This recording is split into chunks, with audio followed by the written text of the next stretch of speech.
Livro do profeta Joel, capítulo de número 1, todos encontraram? Amém. Vamos ler versículo de número 10, versículo 12, e vamos ler no capítulo 2, a partir do versículo de número 23. Verso 10 e 12 do capítulo 1 está escrito assim: o campo está assolado e a terra triste, porque o trigo está destruído, o mosto se secou e o óleo falta. Verso 12: a vide se secou, a figueira se murchou, a romeira também, e a palmeira e a macieira, todas as árvores do campo se secaram, e a alegria se secou entre os filhos dos homens. Vamos repetir esse verso 12, todos juntos, vamos lá? A vide se secou, a figueira se murchou, a romeira também, e a palmeira e a macieira, todas as árvores do campo se secaram, e a alegria se secou entre os filhos dos homens. Capítulo 2, vamos ler a partir do verso 23, que diz assim, capítulo 2, a partir do verso 22, que diz assim: não temais, animais do campo, porque os pastos do deserto reverdecerão, porque o arvoredo dará o seu fruto, a vide e a figueira darão a sua força.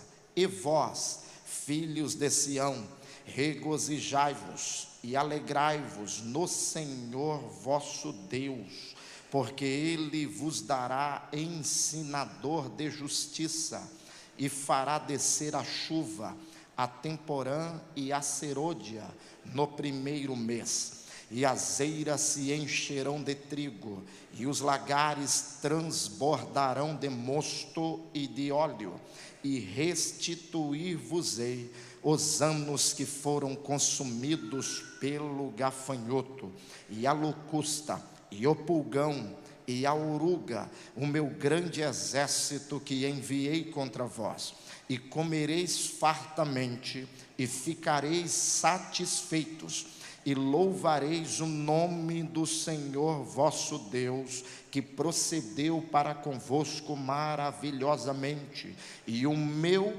povo não será mais envergonhado, e vos sabereis que eu estou no meio de Israel, e que eu sou o Senhor vosso Deus, e ninguém mais, e o meu povo não será envergonhado para sempre. Feche teus olhos. Senhor Deus, nós já te louvamos nesta noite, já te adoramos, porque o Senhor é bom e a sua misericórdia dura para sempre. Chegou o momento mais que especial, a qual nós iremos nos deleitar, continuando ouvindo a sua voz através da ministração da sua palavra.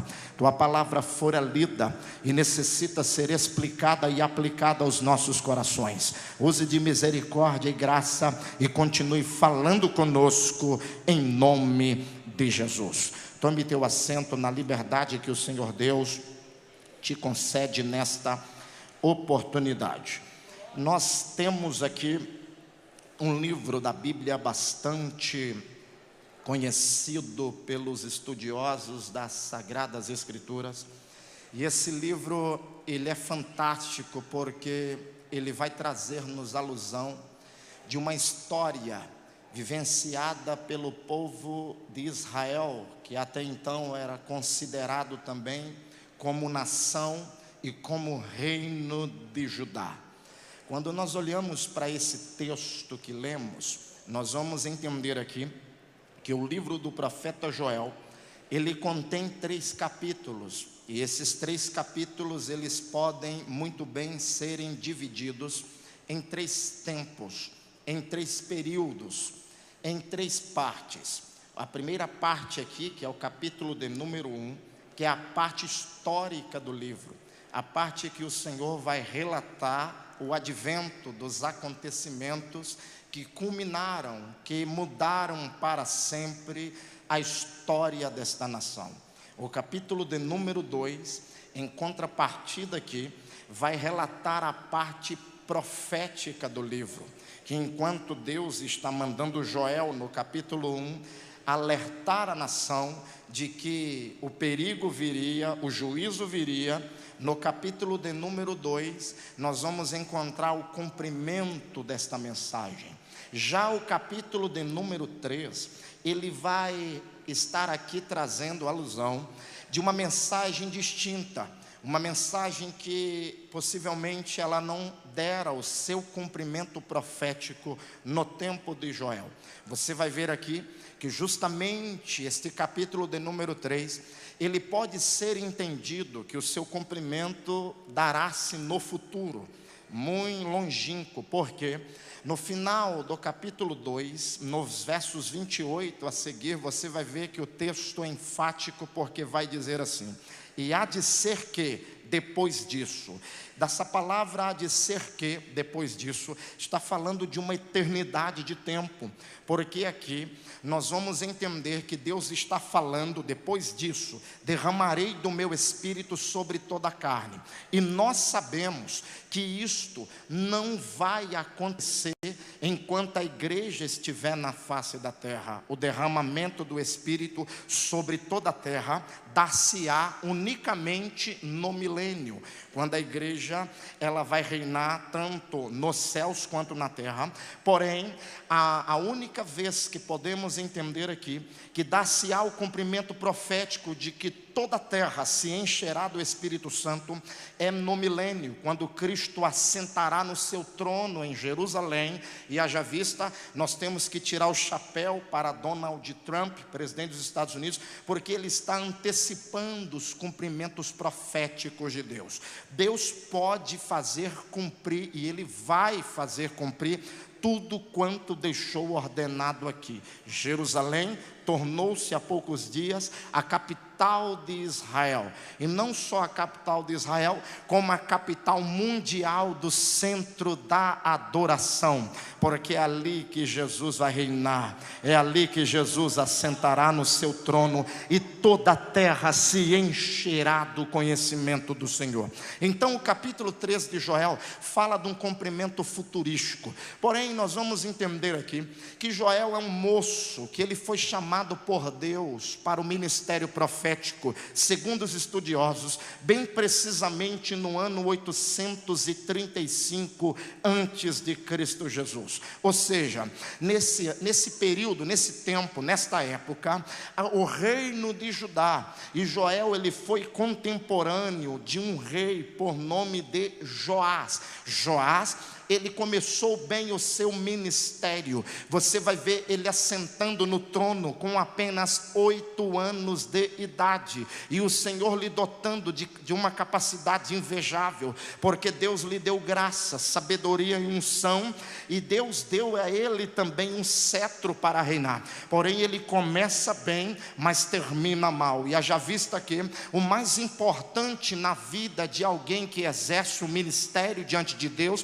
não é a forma como ele inicia, mas é a forma como ele termina. Não é a forma como se começa que vai definir o futuro, mas é a forma como nós planejamos para terminar esse futuro. E Joás, ele vai se desviar dos caminhos do Senhor, ele vai virar as costas para a palavra de Deus. Então o Senhor Deus vai na família de Petuel, um dos sacerdotes de Judá, e o Senhor vai chamar o seu filho de 24 anos aproximadamente de idade, e Deus vai enviá-lo para as ruas áridas do reino de Judá, para lhes transmitir uma mensagem de alerta, uma mensagem de advertência, que se eles dessem ouvidos à palavra do Senhor, estas mensagens que estão inseridas no capítulo 2 não tinham se cumprido na vida deles. Ou seja, Deus usa o profeta Joel para chegar diante do reino de Judá, bem precisamente para o rei Joás, e dizendo a eles que eles deveriam voltar-se para Deus, eles deveriam se arrepender dos seus pecados, eles deveriam não somente rasgar as vossas vestes, mas também rasgar o vosso coração diante de Deus. Você vai ver aqui Deus exortando eles e pedindo através de Joel para eles consagrarem ao Senhor vosso Deus. Deus vai falar através de Joel o seguinte: colocai um dia de proibição, a congregai, reuni-vos diante do Senhor vosso Deus, santificai-vos, rasgai o vosso coração, gemei, ministros meus, entre o alpendre e entre o altar. Deus estava falando para Joel: olha, se vocês obedecerem a Deus, se vocês obedecerem a palavra do Senhor, não virá o juízo sobre essa casa. Em contrapartida, eles não deram ouvidos à voz que Deus havia falado através de Joel.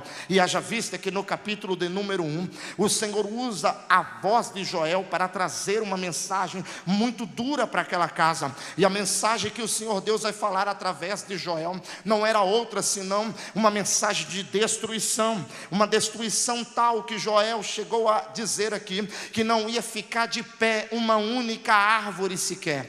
Todas as árvores do campo seriam arrancadas, todas as árvores, entre elas a videira, a macieira, a romoeira, todas as árvores do campo haveriam de serem dissipadas. E no capítulo de número 1 e no verso de número 5, Deus vai falar com Joel estas palavras: que um exército poderoso virá contra vós, e esse exército ele vem em forma de cavalos, em uma cavalaria, é um exército, é um enxame de gafanhotos. Haja vista que historiadores foram a fundo aqui e descobriram que esses gafanhotos que Joel profetiza no capítulo 1 e no verso 5, eles mediam de 10 a 16 centímetros cada, e apenas 25 gafanhotos eram capazes de destruir toda a folhagem de uma árvore com apenas 2 horas de destruição. Então, nesse enxame aqui, nessas 4 classes de gafanhotos profetizados por Joel, que na sua tradução bíblica vai falar o migrador, o cortador, o devorador e o destruidor, haja vista que a história também menciona que foram aproximadamente 1 bilhão de gafanhotos que Deus enviou para destruir todo o reino de Judá. Isso aqui não é hipérbole, isso aqui não é metáfora, isso aqui não é linguagem figurada, isso aqui é literário, é a literalidade da mensagem de Deus se cumprindo na casa de Judá. Deus usa Joel, e Joel chega numa época para profetizar em que tudo estava bem. Profetizar quando tudo está mal, dizer que Deus está tratando com o povo é muito fácil. Agora, chegar diante de um povo que havia plantado há meses anteriores, na estação da chuva, da serôdia e da temporada, da chuva de abril e da chuva de outubro, tudo estava belo, as tamareiras haviam florescido, os lagares estavam todos transbordando de vinho, as eiras haviam se enchido de trigo, a palmeira dava o seu fruto, a macieira estava robusta, todas as árvores do campo estavam belas naquela época. E quando Joel chega para profetizar, ele não chega num tempo de sequidão, ele chega num tempo de fartura, ele chega num tempo que tudo estava perfeito, tudo estava belo. Eles só estavam esperando o tempo da cega, porque eles já haviam lançado as sementes no solo. Deus, o Deus de Israel, o Deus de Abraão, de Isaac e de também Jacó, havia sido generoso com eles nas estações anteriores e havia enviado a chuva para regar a terra. Então eles só estavam esperando o momento da cega, o momento que Jeremias fala no capítulo 8 e no verso 20, dizendo: passou o verão, findou o inverno, passou a cega, findou o verão, e nós não estamos salvos. Ora, Joel está lá diante da nação nação. Tudo está belo, formoso e perfeito. Só que a mensagem que sai da boca de Joel não foi outra senão essa: vocês estão vendo as maçãs bem viçosas, vocês estão vendo as tamareiras bem viçosas, vocês estão vendo os lagares produzindo? Pois bem, Deus vai jogar tudo isso por terra. Deus vai derrubar tudo isso aí. Deus não vai derrubar, alguém poderia dizer assim, porque tudo está bom, tudo está favorável a nós, tudo está ao nosso favor. Eles não deram crédito à mensagem de Joel.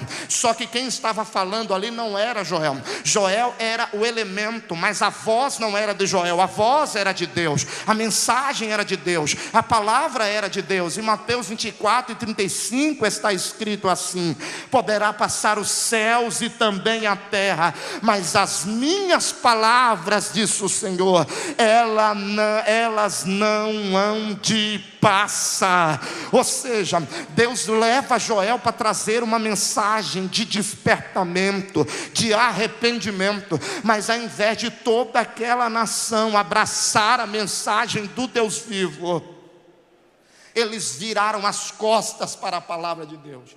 E sabe o que é que vai acontecer aqui? Quando eles viraram as costas para a palavra de Deus, Deus vai cumprir na literalidade o que Joel havia profetizado.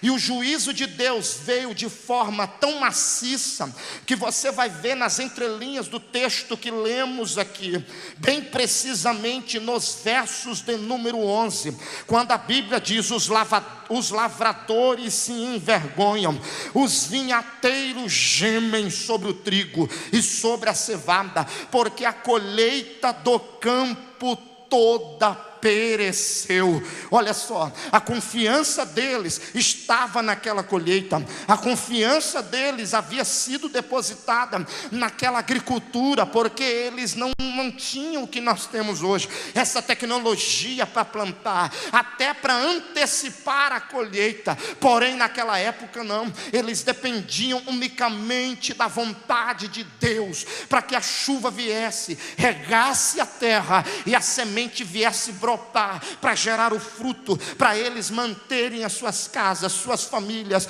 e também sobreviverem e manterem a cidade também. Mas o que vai mais nos chamar a atenção aqui é que Joel vai chegar diante de toda aquela nação, e Joel vai dizer o que está escrito no verso de número 13: cingivos e lamentai-vos, sacerdotes, gemei, ministros do altar, entrai, povo meu, passai vestidos de pano de saco durante toda a vigília da noite.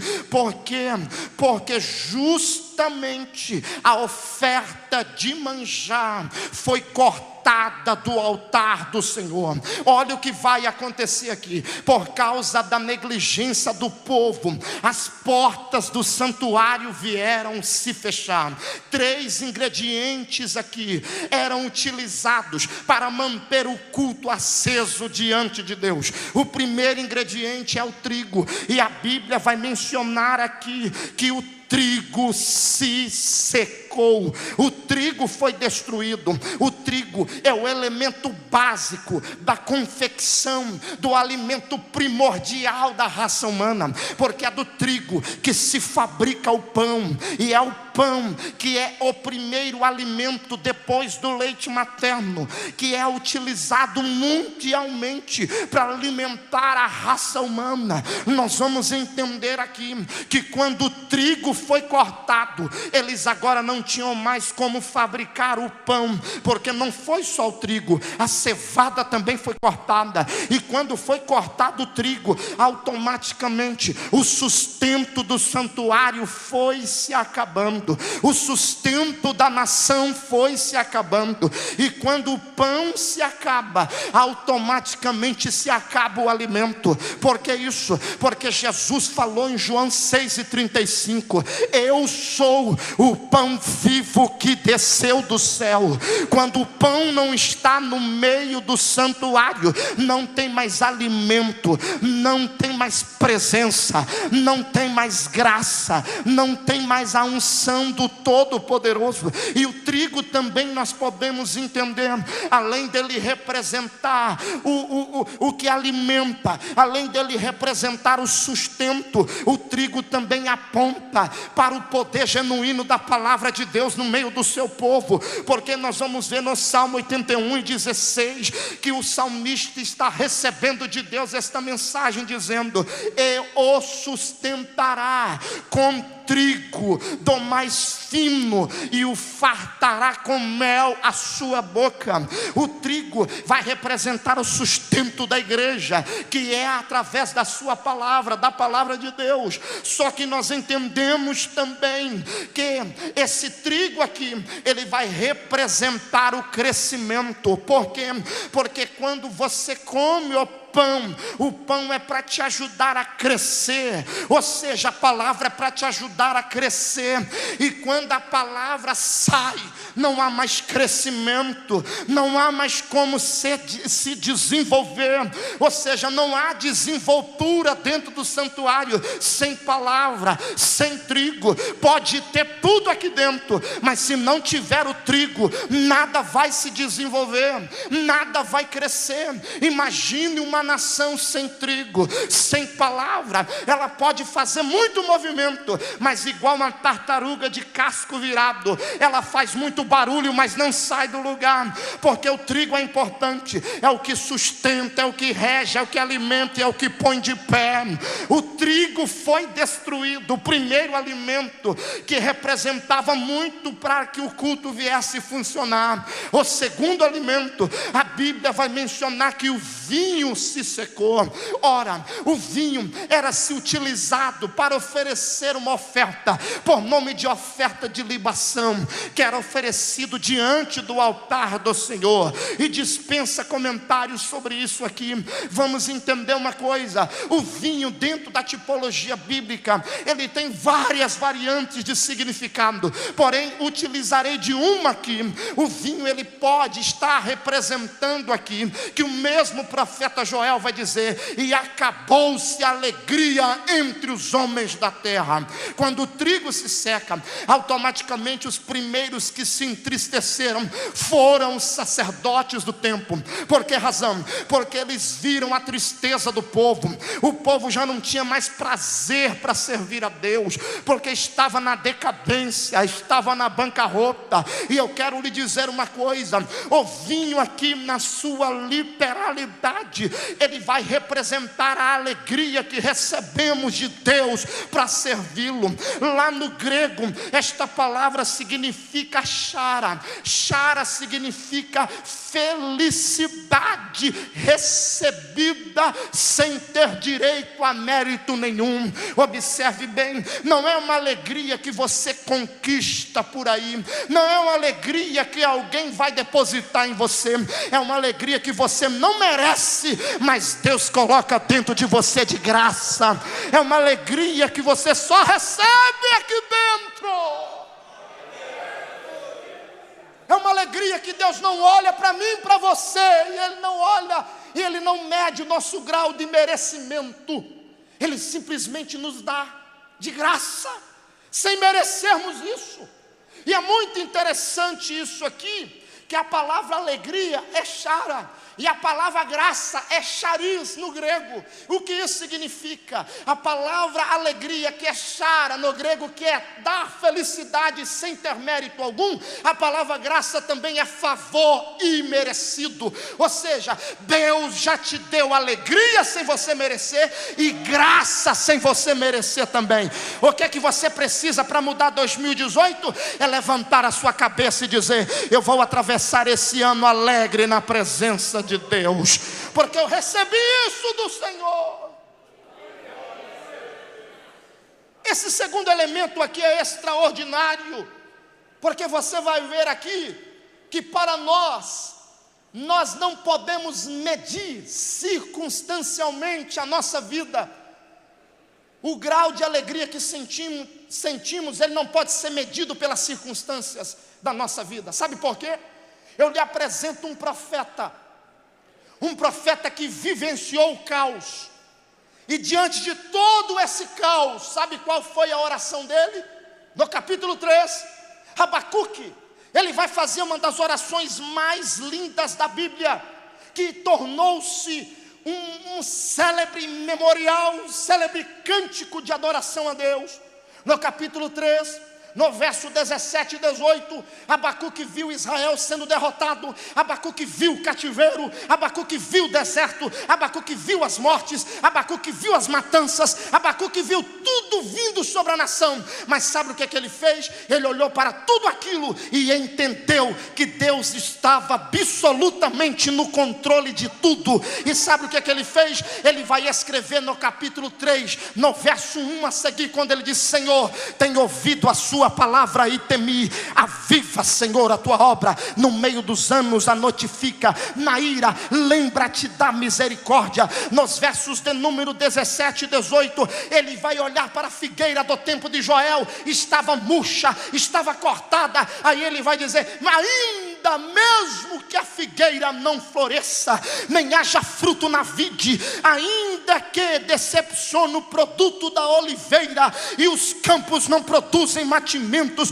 ainda que não haja ovelhas nem malhadas no curral, ainda que o produto da oliveira minta, todavia nele eu me alegrarei e exultarei, o Deus da minha salvação. Deixa eu te dizer uma coisa: talvez uns gafanhotos vieram no ano de 2017 e arrancaram coisas de você, talvez foi arrancado valores espirituais da sua vida. Eu quero lhe convidar a entrar esse ano de 2018 renovado no Senhor, cheio de expectativa, porque o Deus que permitiu vir o juízo sobre a sua vida é o mesmo Deus que tem a promessa para restituir os anos que foram consumidos.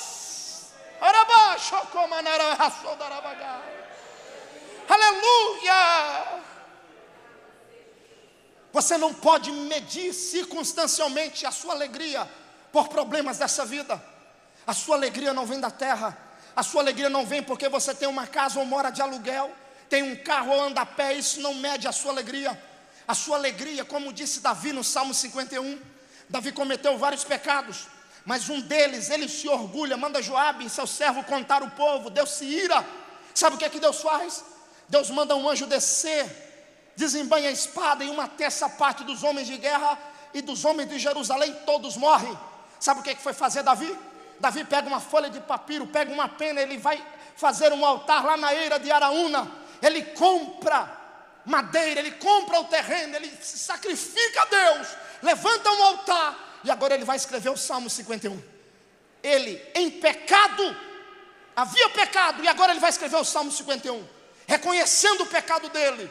Ele vai dizer: Deus, tira tudo de mim, tira o trono, tira o éfode, tira o quipá, tira o gorrinho, tira a espada, tira os 33 valentes que o Senhor me deu, tira os 400 homens de linha de frente, tira os 30.000 soldados, atiradores de elite, tira tudo, mas uma coisa, me devolva a alegria da tua salvação, porque sem ela não consigo viver, Deus. Não meça a alegria de Deus com coisas dessa vida, porque não vale a pena. A alegria de ter o nome escrito no livro da vida é incomparável. Não há dinheiro que compre isso. Esse prazer você deve senti-lo todos os dias.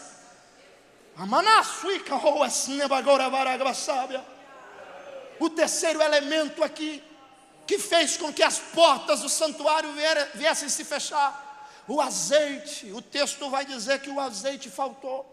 O azeite, ele era utilizado para se fazer muitas coisas naquela época, mas nós entendemos aqui que o azeite se utilizava para se fabricar uma espécie de remédio, de medicina. Lá em Lucas 30, lá em Lucas 10 e verso 30, a parábola do bom samaritano, do hino que foi louvado a Deus aqui, fala do bom samaritano. O que é que ele utiliza para curar as feridas do publicano que estava caído? Azeite. O azeite era utilizado para se fabricar remédio, medicina, para curar. Também o azeite era utilizado para fabricar sabão. para que eles viessem se limpar antes de chegar diante de Deus. O azeite também era utilizado para manter as lâmpadas do castiçal, do menorá, do candelabro aceso. Depois do segundo véu, no segundo véu tinha um altar chamado de altar de incenso. Ali ficava o sacerdote, mas ele não poderia passar dali, é só o sumo sacerdote, uma única vez por ano, para oferecer o sacrifício no ano do Yom Kippur, no ano do perdão em Israel. Uma vez por ano, o sumo sacerdote entrava dentro do santuário, e lá dentro do santuário, 3 peças santas. Lá você ia encontrar a arca, você ia encontrar a mesa com os pães da proposição, e você ia encontrar o candelabro. O candelabro, o menorá, o castiçal, ele tinha 6 hastes menores e uma haste maior no centro. Todas estas hastes feitas em cima com botões de almendas, feito de ouro batido. E em cima tinha uma conchinha para se armazenar azeite. Por que o azeite? Porque ela tinha que estar acesa. O castiçal tinha que estar acesa para iluminar a arca, para iluminar o santo dos santos. Ou seja, era anualmente, nunca poderia se apagar. Tinha um servo de um sumo sacerdote que cuidava disso. Anualmente não poderia se apagar. É por isso que lá no capítulo 3 do primeiro livro de Samuel, a Bíblia diz: antes que a lâmpada de Deus se apagasse, Deus chamou Samuel 3 vezes pelo nome, porque não poderia se apagar aquela lâmpada.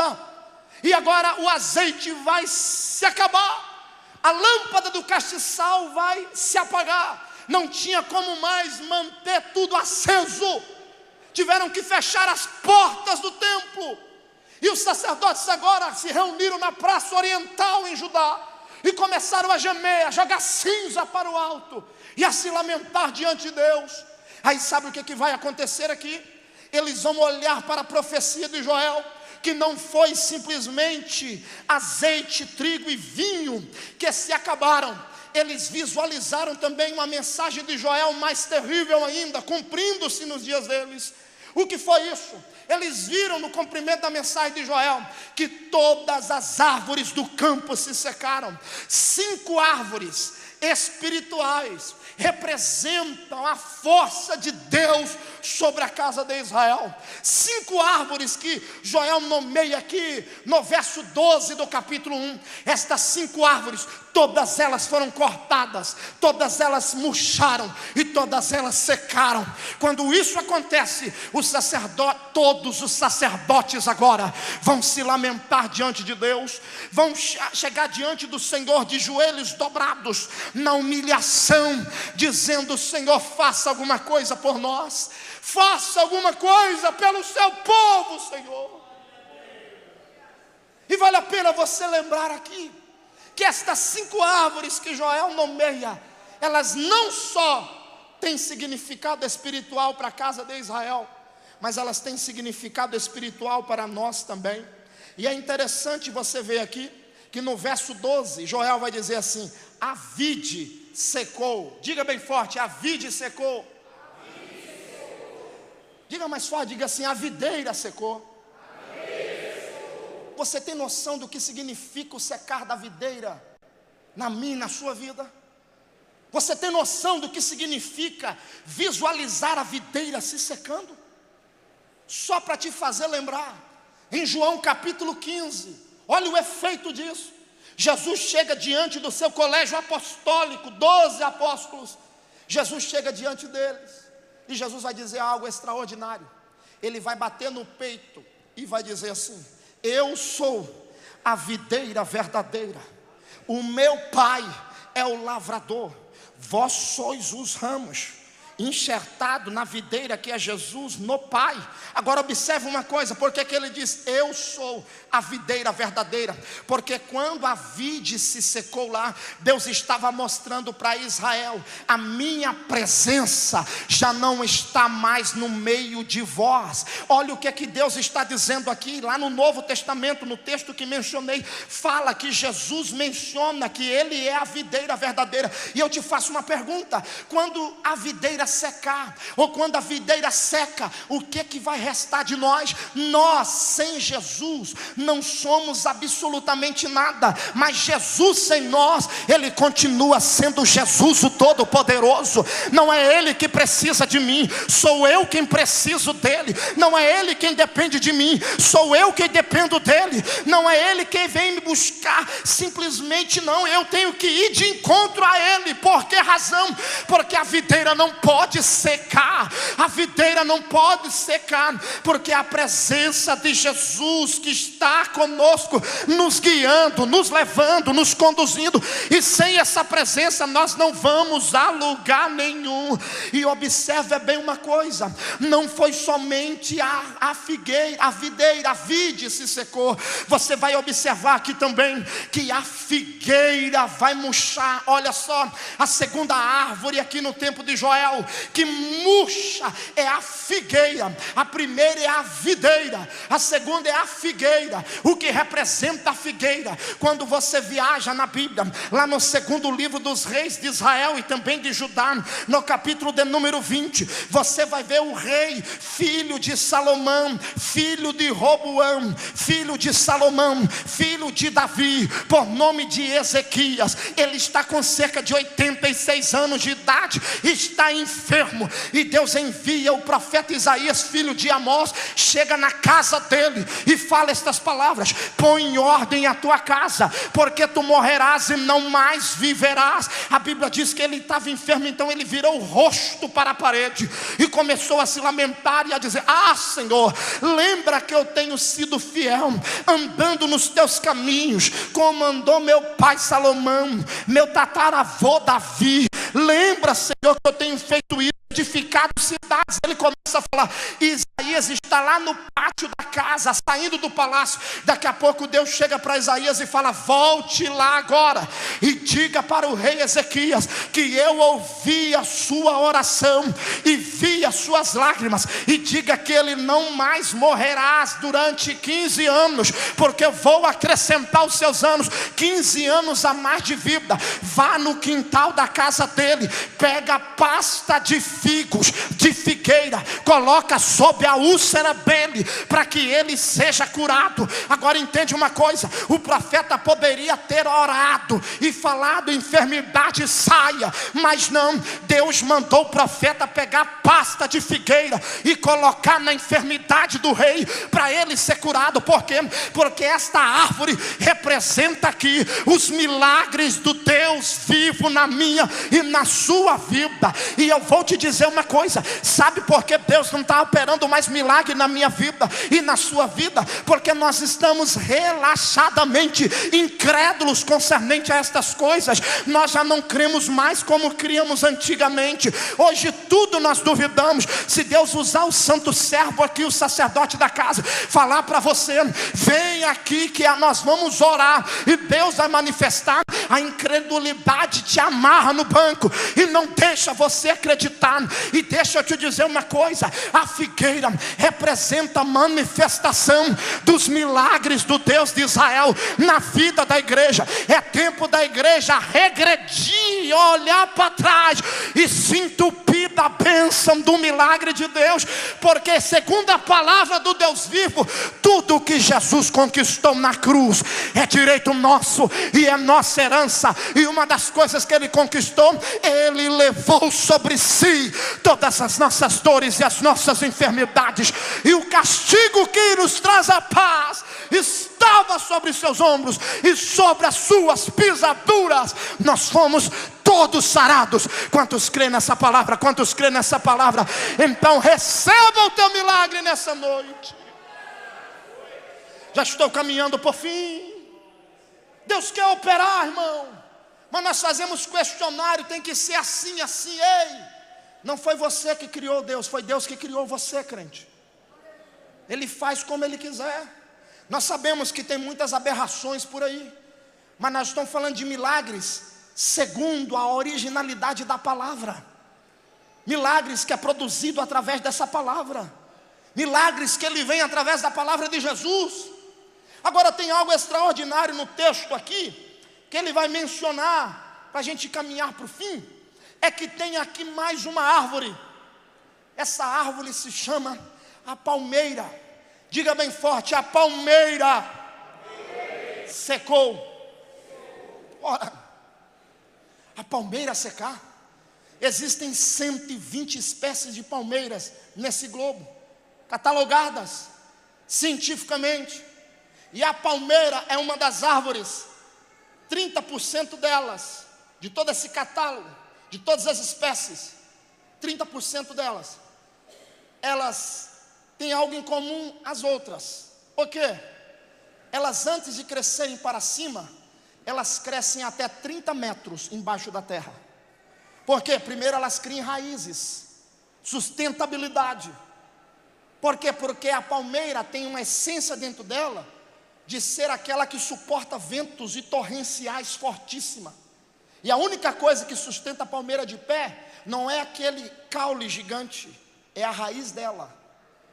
Ei, sabe por que o diabo ciscou e não arrancou você em 2017?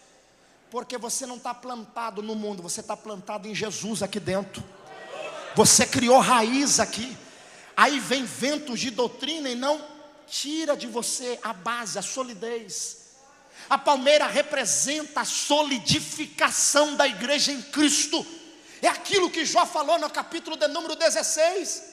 Jó vai dizer estas palavras, e ele vai falar 19 e 16, ele vai dizer essas palavras assim: extraordinariamente eu sei, olha só, que o meu Redentor vive, e ainda que ele me mate, todavia nele eu esperarei.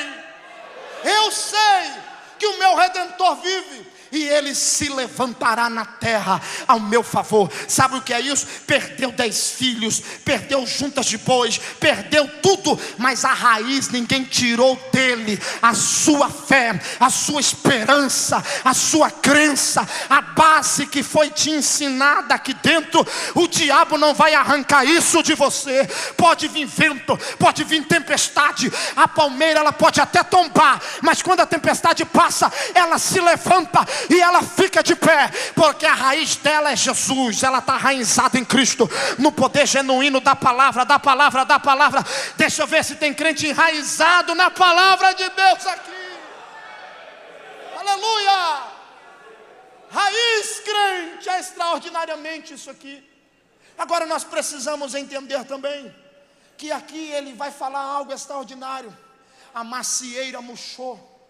A macieira é uma árvore fantástica, porque lá no livro de Cantares 2:5, Salomão escrevendo para Sunamita. Sunamita tinha um problema. Sunamita não falava, mas Sunamita ouvia. Segunda tradição, Salomão havia contratado do Egito mais de 5.000 mudos para trabalhar no seu palácio. Você sabe por que quando a rainha de Sabá chegou no santuário, no templo de Salomão, e perguntou onde estava Salomão, todos unanimemente apontaram para onde ele estava, e ela falou: nunca vi tamanha ordem e decência. Aqui ninguém dá um pio. É claro, eram todo mundo mudo, para não contar o segredo de como ele agia. Então ele contratava as pessoas, porque crente fala que é uma bênção, não é verdade? Então Sunamita era dessa forma, se comunicava com Salomão por cartas, e Salomão também se comunicava com ela. E no capítulo de número 2, no verso 5, ele agora vai olhar uma mensagem muito poética, uma mensagem extraordinária, que está escrito assim: sustenta-me com passas de maçãs, conforta-me com maçãs, porque me desfaleço de amor por ti. Por que que esta árvore secou? Essa árvore aqui vai representar a ação dos frutos do Espírito Santo na minha e na sua vida. E quando esses frutos vão embora, já não há mais amor, já não há mais compromisso, já não há mais santificação, já não há mais alicerce para buscar a presença de Deus. Salomão está dizendo aqui que ele e Sunamita se envolveram, se entrelaçaram num amor poderoso. Porém, esse amor aqui não se acabou. Eu quero dizer para você, não é a porta que se fechou que vai apagar o amor de Cristo na sua vida. Não é a perca de um relacionamento que vai fazer você se desviar e ir para o mundo. Você deve se desfalecer de amor por Jesus. Você deve estar apaixonado por Jesus.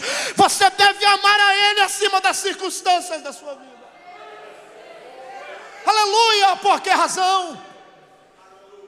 Porque Ele permitiu tudo isso acontecer com você, para te ensinar uma coisa. O que é que Ele quer ensinar? Ele quer ensinar você a viver totalmente dependente dEle. Se coloca de pé, por favor, que eu vou citar uma promessa de Deus aqui para a sua vida. Olha o que acontece. Todas as árvores do campo, eu nem citei a romeira aqui, né? A romeira que representa as manifestações do poder do Espírito Santo. Lá no capítulo 28 do livro de Êxodo, Deus falou com Moisés para falar com Arão que as vestes sacerdotais deveriam ter sinetas de ouro e romãs nas orlas, embaixo dos seus vestidos. Por que sinetas de ouro e romãs? Porque toda vez que eles iam se apresentar diante de Deus, ele tinha que estar fazendo um ruído. Esse negócio de que colocava-se uma corda, que ele entrava no santo dos santos, se tivesse em pecado morria, aquele negócio está desafiando a soberania de Deus. Primeiro, que não entrava nem no átrio, quanto mais no santo dos santos. Só que ele tinha que fazer movimento, por quê? Porque Deus, lá no livro de Isaías 62 e verso 6, está escrito assim: eu vos criei, ó casa de Israel, pus dentro de vós o meu espírito, para que não haja silêncio no meio de vós. Deus não quer ver você calado, nem na hora da aflição. Ah, mas eu não tenho palavras. Grita com a tua alma, mas fale alguma coisa para Ele. Porque lugar de silêncio é no cemitério. E Deus quer ver você se expressando. Expressa o sentimento para Ele. 2018 apenas iniciou e você está desse jeito. O ano está entrando quente, atravesse ele fervendo na presença de Deus. Nós somos o único povo do planeta que já nascemos com uma promessa garantida. Somos chamados mais do que vencedores. Nós nunca seremos vencedores, porque vencedor é time de futebol, vencedor é artista.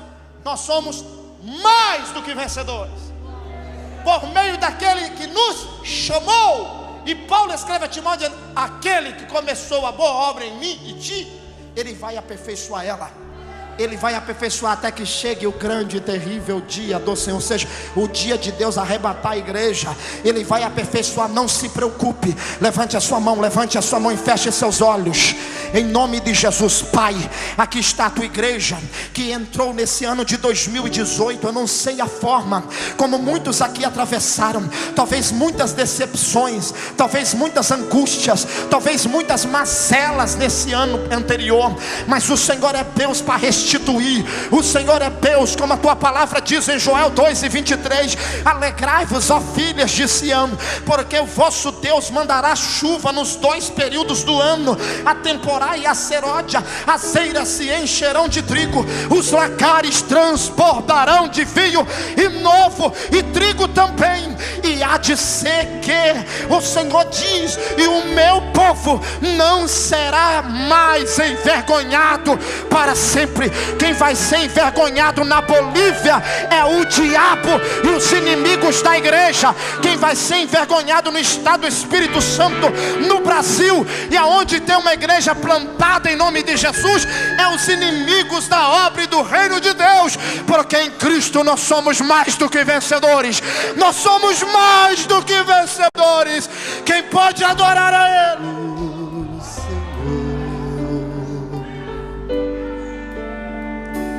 Existe alguém entre nós que se encontra afastado do Evangelho? Rapidamente, se existe alguém entre nós que se encontra afastado do Evangelho, balança a mão assim para mim te ver. Existe alguém entre nós que se encontra afastado? afastado ou afastada. Tem alguém? Se tem alguém, faz assim com a mão para mim te visualizar, por favor. Se existe alguém que esteja afastado dos caminhos do Senhor, ou não pertence a nenhuma igreja evangélica, tem alguém entre nós? Tem? Se tem, balança a mão.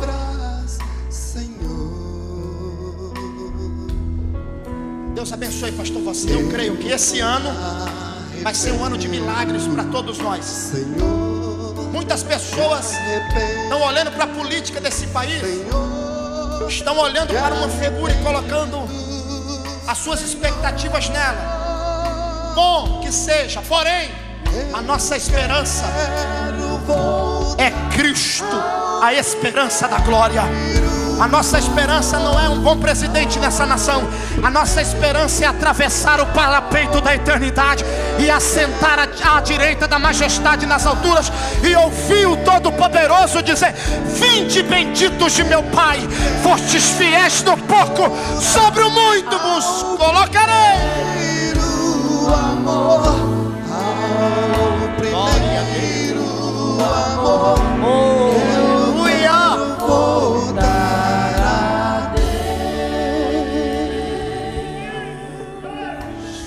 Que maravilha!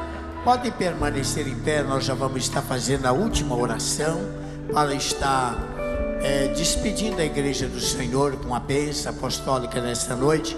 Amados, ouvimos aqui esta linda mensagem, Deus falou conosco, o arrebatamento da igreja, irmãos. Em todas as mensagens que nós estamos ouvindo,